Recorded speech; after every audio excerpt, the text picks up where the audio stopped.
Alors, professeur Didier Rajoux, bonjour. Vous souhaitiez nous alerter sur une nouvelle épidémie qui fait actuellement des ravages. Oui, alors c'est très préoccupant. Il y a actuellement une épidémie là, qui nous guette. C'est le Covid-20.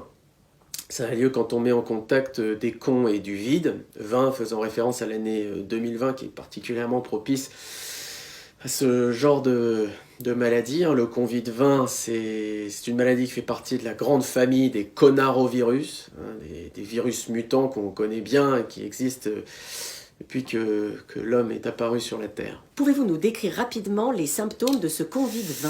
Ils sont nombreux, très variés, c'est ce qui rend notre travail en ce moment pas simple.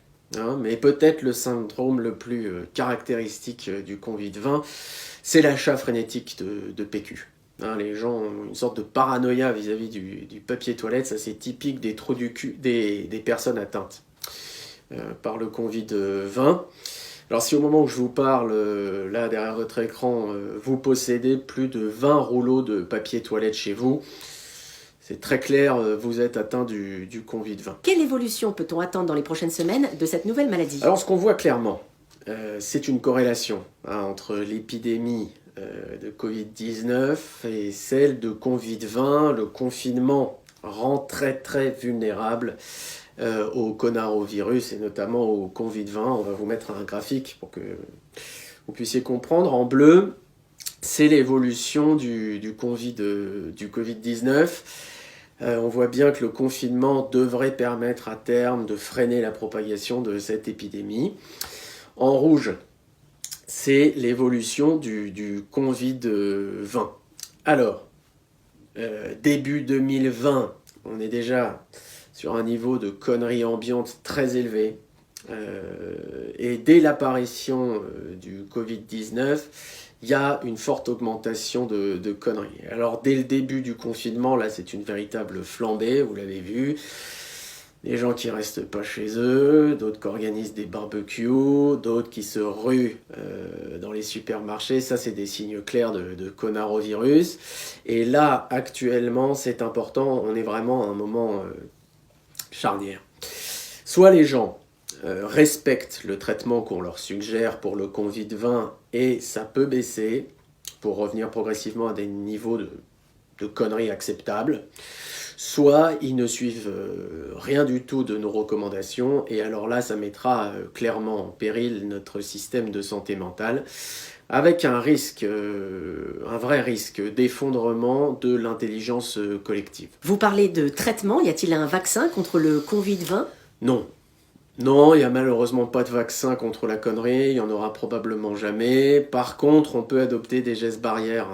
Le Covid-20, c'est une maladie qui se transmet par les yeux et les oreilles en fonction de ce qu'on lit, ce qu'on écoute, ce qu'on regarde.